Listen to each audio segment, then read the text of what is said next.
Video में व्यक्त विचार और राय पूरी तरह से अतिथि वक्ता के हैं। दर्शकों को विवेक की सलाह दी जाती है। दोस्तों, इस नए साल की बहुत बहुत मुबारकबाद और मेरी तरफ से शुभकामनाएं। आज जनवरी 1, 2024। मैंने बहुत सोचा कि आज आपको क्या तोहफा दिया जाए। हमको बहुत से सवालात किए जा रहे थे कि आप अपने सोर्सेज के बारे में कुछ बताइए।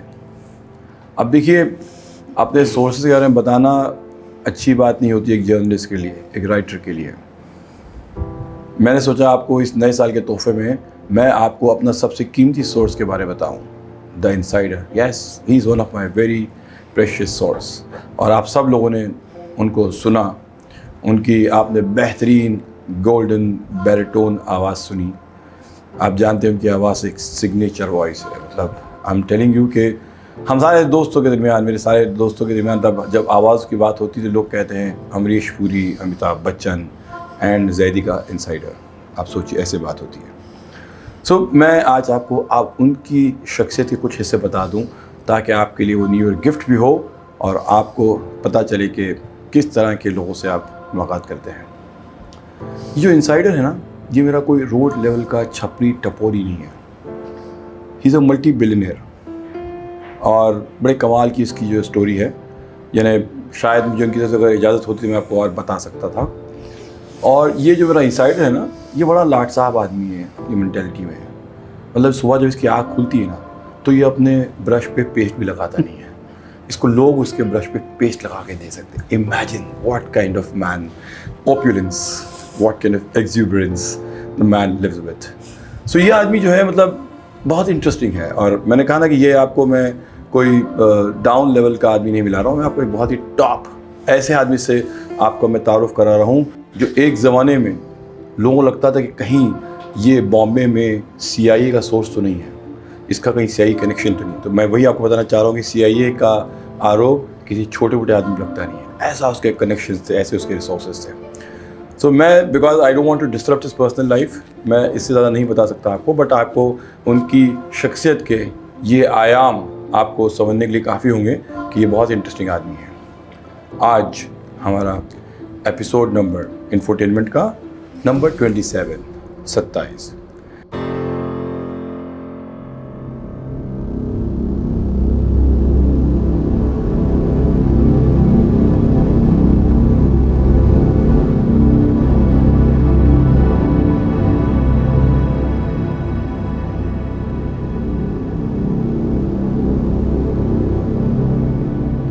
आइए आज हम लोग अपने इस कीमती इनसाइडर से फिर मुलाकात करते हैं इस नए साल की शुरुआत में, और उनसे कुछ और मज़ेदार, इंटरेस्टिंग, रोचक, दिलचस्प कहानियाँ सुनते हैं।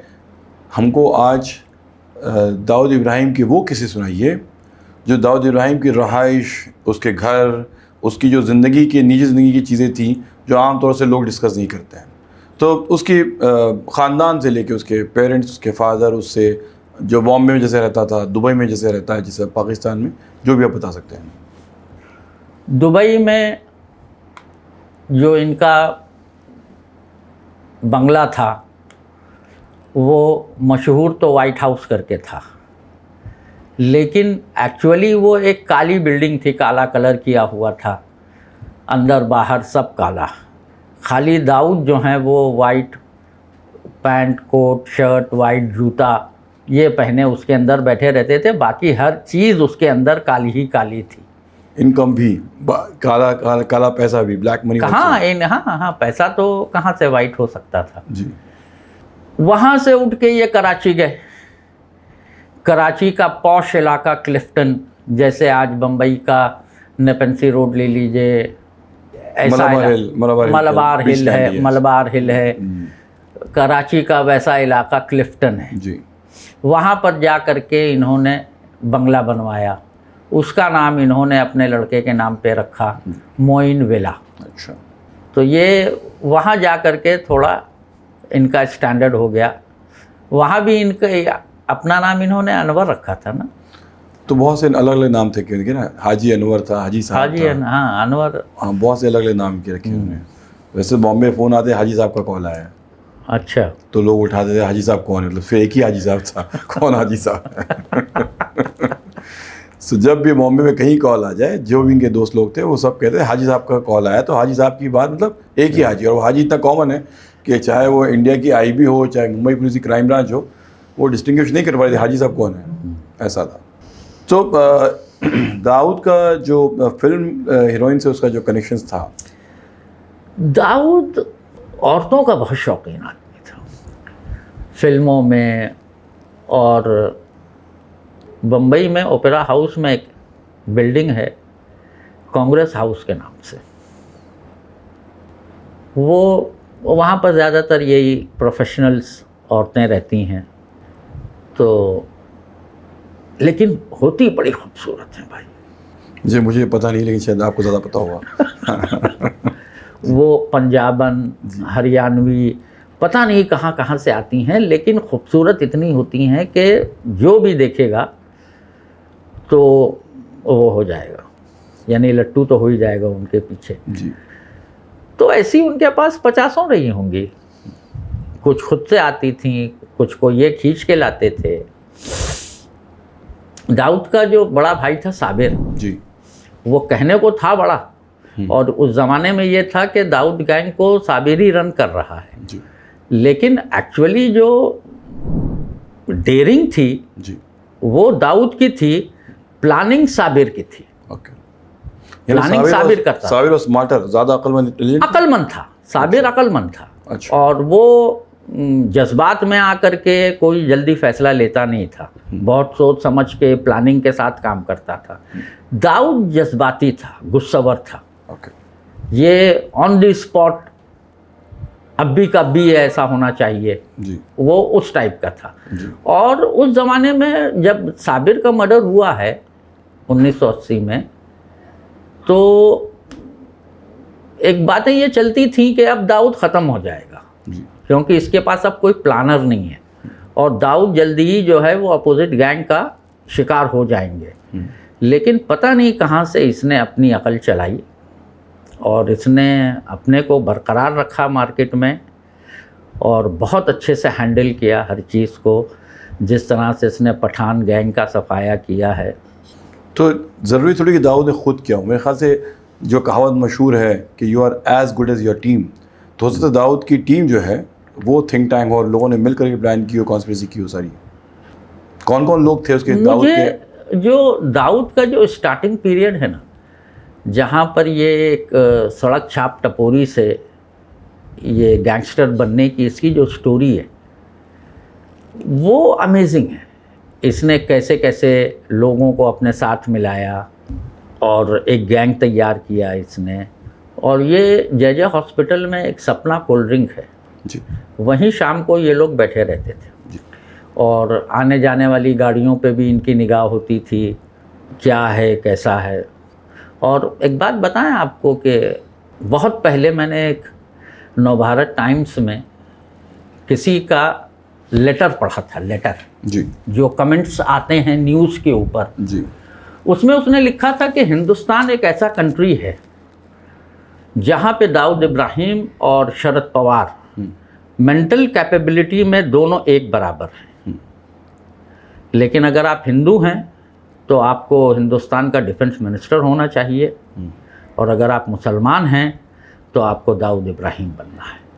तो आई मीन ज़रूरी नहीं कि हम लोग इस बात से इत्तेफाक रखते हो, क्योंकि शरद पवार जो है आज एक बहुत ही रिस्पेक्टेड लीडर है। हाँ, शरद पवार उस वक्त भी रिस्पेक्टेड लीडर थे, ऐसा नहीं है जी, लेकिन सामने वाले का जो कमेंट था वो ऐसे ही था कि दोनों की मेंटल कैपेबिलिटी जी सेम है। सो यानी दाऊद को इतना शार्प लोग समझते थे कि वो अगर इस देश में मुस्लिम ना होता तो कोई पॉलिटिशियन होता। जी, बट जो उसके बारे में मशहूर है कि उसने बहुत से पॉलिटिशियंस को अपनी उंगलियों पर नचाया है, या जो बहुत से पॉलिटिशियंस की जेब में रखा रहते थे, ये बात कहाँ तक सच है?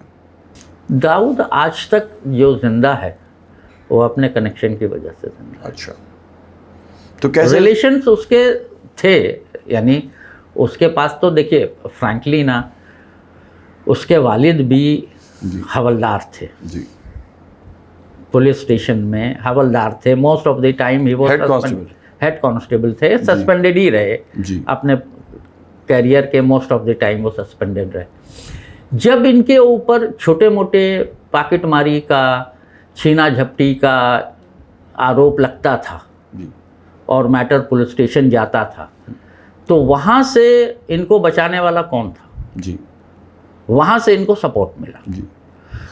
तो वो जो पॉलिटिशियंस के किस्से थे, आपको यही तो वाकया सुनाई ना उसमें से कि कौन कौन से लोग थे और क्या इनका कनेक्शन था, कैसे कैसे पॉलिटिशियंस को जानते थे लोग? मुझे याद है उस ज़माने में जब इलेक्शंस होते थे जी तो दाऊद की पूरी गैंग, जी या यूं कहिए कि इनका पूरा मोहल्ला, हम्म पूरी कॉन्स्टिट्यूएंसी के अंदर जितने गर्दुल्ले, शराबी जो सड़क फुटपाथ पे रहते थे, उनको पकड़ पकड़ करके, क्योंकि इनका असर व रसूख होता था, तो इनसे ये भेज भेज करके ये लोग वोट डलवाते थे पॉलिटिकल पार्टी को। और जब तक इनका दबदबा रहा उस इलाके में, बल्कि आज तक वहाँ पर इनकी मनपसंद पार्टी ही इलेक्शन जीतती रही। किस इलाके की बात हो रही है ये भाई बॉम्बे नंबर 8। तो एक बार इकबाल भी तो खड़ा हुआ था इलेक्शन में और फिर उसने अपना नाम विड्रॉ किया था, आपको पता है बात? नहीं, एक बार इकबाल इलेक्शन खड़ा हुआ था, फिर उसको एक पुलिस वाले ने धमका के कहा था कि इलेक्शन से अपना नाम खारिज करो, हाँ, नहीं तो फिर हमें कुछ करना पड़ेगा। अच्छा, तो इकबाल फिर हट गया था। तो यानी उसकी खुद की फैमिली जो है वो इलेक्शन में नहीं हिस्सा लेगी, लेकिन दूसरे लोग जा सकते हैं। तो वो जो वहाँ जितने भी जो पॉलिटिशियन जीतते हैं, आपका कहना है कि वो दाऊद की हेल्प से, दाऊद की मदद से जीतते हैं लोग? इनके आदमी हेल्प करते हैं। तो अगर ऐसे ही तो फिर जो उस तरफ जो वीपी टैंक रोड के अलावा जो इलाका है, वहाँ सब पठान लोगों का इलाका है, तो वहाँ तो दाऊद का हाथ नहीं होता, पठान का हाथ होता होगा। जैसे ये कमाटीपुरा वगैरह, कमाटीपुरा वाला इलाका जो है, तो जो क्या गोल देवल है वो जो है, उसके अलावा तो पूरा सब पठान उस जगह पे आ गए ना फिर तो। क्योंकि दाऊद जो है वो डोंगरी की तरफ है, वो डोंगरी जे नागपाड़ा की तरफ है, और बियॉन्ड दैट तो कमाटीपुरा के आगे के अलावा पठान का है। और 93 ब्लास्ट के बाद मुझे अच्छी तरह से याद है कि बॉम्बे पुलिस के अंदर 2 फाड़ हो गई थी जी। बॉम्बे पुलिस 2 हिस्सों में बट गई थी, एक दाऊद का फेवर में जी और एक दाऊद के अगेंस्ट में। अच्छा, उसके बाद भी दाऊद के फेवर के लोग थे पुलिस में? हाँ हाँ, बिल्कुल थे जी, बिल्कुल थे। तो फिर उन्होंने दाऊद को क्लीन चिट दिलाने की कोशिश नहीं की या इस ब्लास्ट से निकालने की कोशिश नहीं की उसको? अब उतनी अंदर की बात मुझे नहीं पता कि उन्होंने कोशिश की कि नहीं की, जी, लेकिन उनका जो भाई आज मौजूद है यहाँ पर जी, और उनकी प्रॉपर्टी की हिफाजत कर रहा है, ये इसकी गवाह है बट कि उसको पुलिस इकबाल का को, उसको सपोर्ट है। इकबाल को तो आते ही उन्होंने अरेस्ट भी किया था, मतलब? हाँ, तो फिर छोड़ भी तो दिया था। अच्छा, 3 साल रखने के बाद? हाँ, जी था तो इंडिया में, था तो बॉम्बे में। जी it makes a lot of difference जी कि एक आदमी बाहर रहे और एक आदमी यहाँ पर रहे। जी।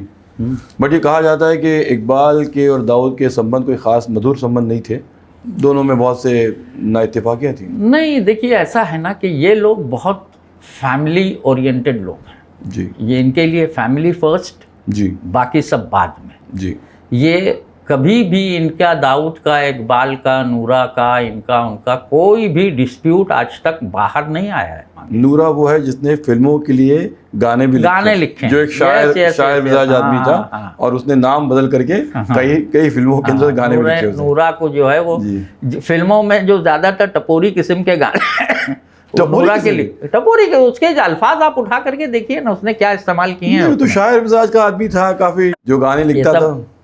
So you're saying family comes first? हाँ, फैमिली कम्स फर्स्ट इनके लिए। अगर ये सारी बातें कुछ खास सही नहीं, कुछ नहीं, ये इनके लिए फैमिली फर्स्ट है जी। ये अपने भाई के लिए कुछ भी करेंगे जी, और इनके जो सब हैं गुर्गे वो सब सेकंड नंबर पे हैं जी। लेकिन ये फैमिली के अगेंस्ट कभी भी इसने कोई स्टेटमेंट या अपने भाइयों के लिए कुछ गलत किया हो। अच्छा, हाँ, तो वो जो हम एक खबर हमेशा सुना करते हैं कि शकील और छोटा शकील और अनीस इब्राहिम के बीच में काफ़ी इख्तलाफ हैं, and Dawood still prefers Chhota Shakeel to be his main, जो वज़ीर जो है उसको शकील को ट्रीट करता है। सो आप इस पर कुछ रोशनी डाल सकते हैं कि दोनों के बीच में जो होता है दाऊद किसको फेवर करता है? अनीस इब्राहिम उसका भाई है और छोटा शकील उसका एम्प्लॉई है, उसका पार्टनर है, जो भी है समझ लीजिए। छोटा शकील बहुत इम्पोर्टेंट आदमी है दाऊद के लिए, उसकी गैंग को वो चलाता है और ये भाई है।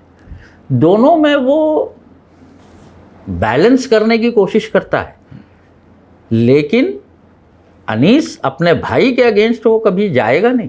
तो ये खबर कोई सही नहीं कि उसने अनीस को डांटा है या अनीस को उसने कुछ नहीं। कहा कि भाई अपने कंट्रोल लाइन में रहो और बाहर ना जाओ, ऐसा कुछ नहीं कहा उसको? नहीं, ऐसा कुछ नहीं। बट शकील को भी पूरी आज़ादी है। शकील को भी आज़ादी है, शकील, छोटा शकील को भी है जी। कि तुमको गैंग जिस हिसाब से चलाना है जी उसमें इनका वर्चस्व कायम रहना चाहिए, जी।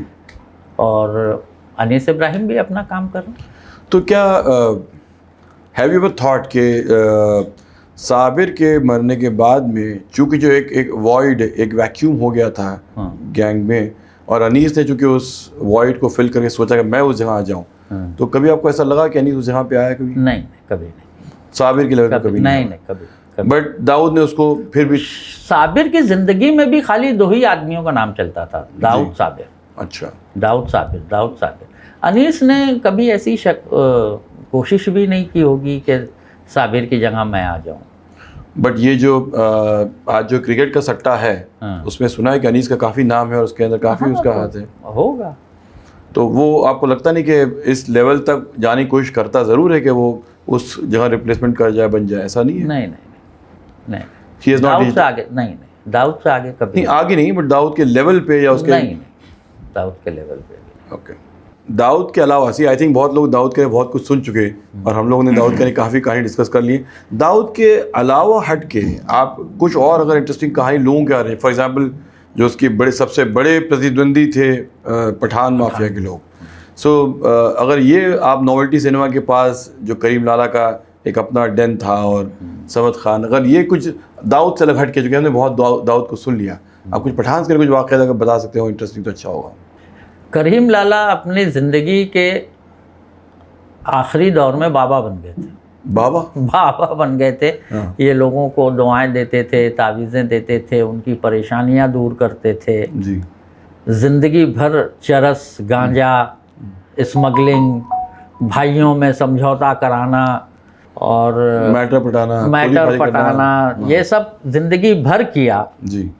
और आखिरी दौर में जो है वो दाढ़ी रख ली और मुसलमान हो गए और अल्लाह के करीब हो गए और जो है दुआएं दे रहे हैं लोगों को, तकलीफ़ें दूर कर रहे हैं। अच्छा। हाँ, तो मतलब लोग उसके जाते थे दुआ तावीज़ के लिए? भीड़ लगी रहती थी भाई। नॉवेल्टी सिनेमा के पीछे अंडे वाली गली है, बैदा गली जो है। बैदा गली, हाँ, बैदा गली, उसके अंदर इनका घर था। अच्छा। और वहीं ये सुबह शाम बैठ करके बावागिरी करते थे। हाँ, मैं गया हूँ, फर्स्ट फ्लोर पे उसका घर था। मैं जब उसका इंटरव्यू किया इंडियन एक्सप्रेस में जब मैं था। अच्छा। तो बावागिरी मतलब कितना ज़माना उसने बावागिरी की? और मेरा ख्याल है कम से कम 15 साल। 15 साल बावागिरी की है। और ये उस इलाके में मशहूर हो गया था कि अगर कोई जिनसी तकलीफ है, हाँ, यानी जिन्नात उन्नात अगर किसी के ऊपर आते हैं। जिनसी तकलीफ अलग, जिन्नात अलग है, दो अलग अलग चीजें हैं। जिनसी यानी सेक्सुअल। हाँ। नहीं भाई, हाँ, आप जिन्नात की बात कर रहे हैं। हाँ जी। कि जिन्नात उन्नात अगर किसी के ऊपर आते हो, भूत प्रेत आते हो, तो बाबा जी जो हैं वो उसको दूर कर देंगे। तो यू मीन टू से कि करीम लाला जिन्नातों से लोगों को बचाता था या दुआ तावीज़ करता था? ये तो बड़ी इंटरेस्टिंग है। कुछ और बताइए इसके बारे में। तो भीड़ कैसे लगती है? कुछ पैसे चार्ज करता था वो? नहीं, पैसे क्या चार्ज करेगा, इतनी प्रॉपर्टी है मुंबई में, पैसे नहीं चार्ज करते थे इनको। हाँ। एक वो हो जाती है सोसाइटी में। तो लोग करीम बाबा थे। हाँ, बाबा। अच्छा। हाँ। तो सारे पठान लोग हंसते नहीं थे इस बारे में कि भाई एक ज़माने में आप ड्रग का बिजनेस करते थे?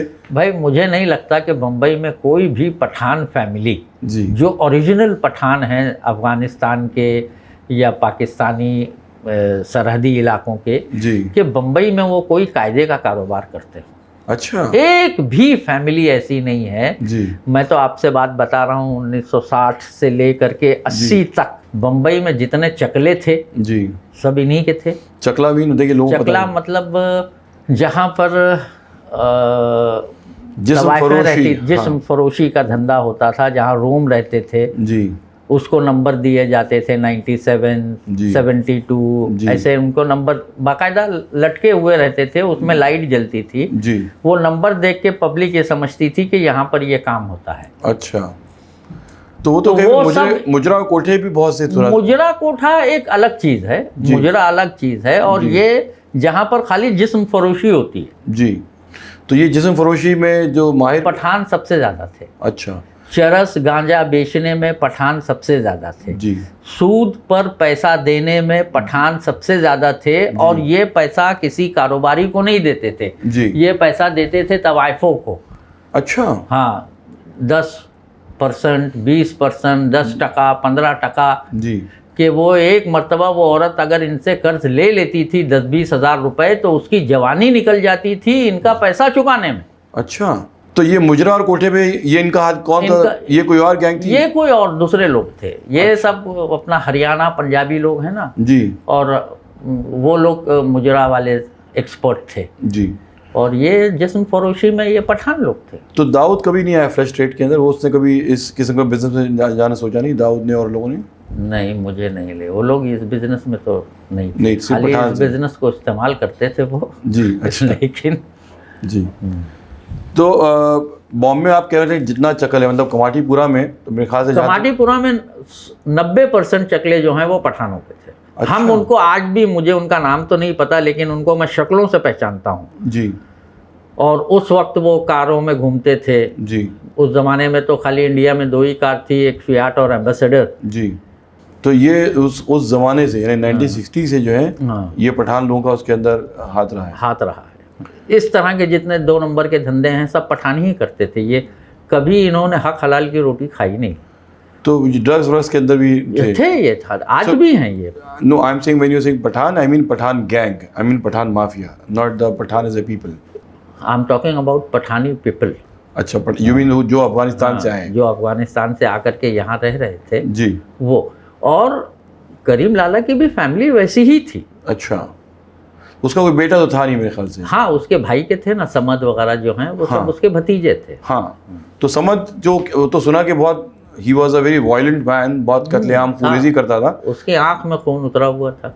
तो वो ड्रग वर्ग में तो था नहीं समझ, तो मतलब वो तो हाँ, ड्रग इस्तेमाल करता था। हाँ, लेकिन सुपारी किलर था, लोगों को वो आमतौर से मर्डर करता, टॉर्चर करके। हाँ, लेकिन उसमें था नहीं वो, मतलब ड्रग्स वर्ग में इतना खास को पैसा दिखता नहीं था मेरे ख्याल से।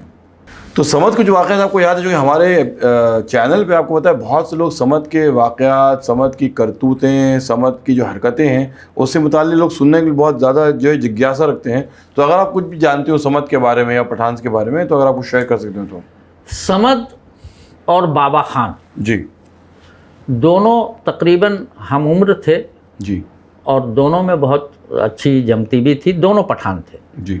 बाबा खान भी काबुली पठान और समद खान भी पठान। इन्होंने सिरॉक होटल में एक मर्डर किया था। जी। और मारने ये किसी और को गए थे जी।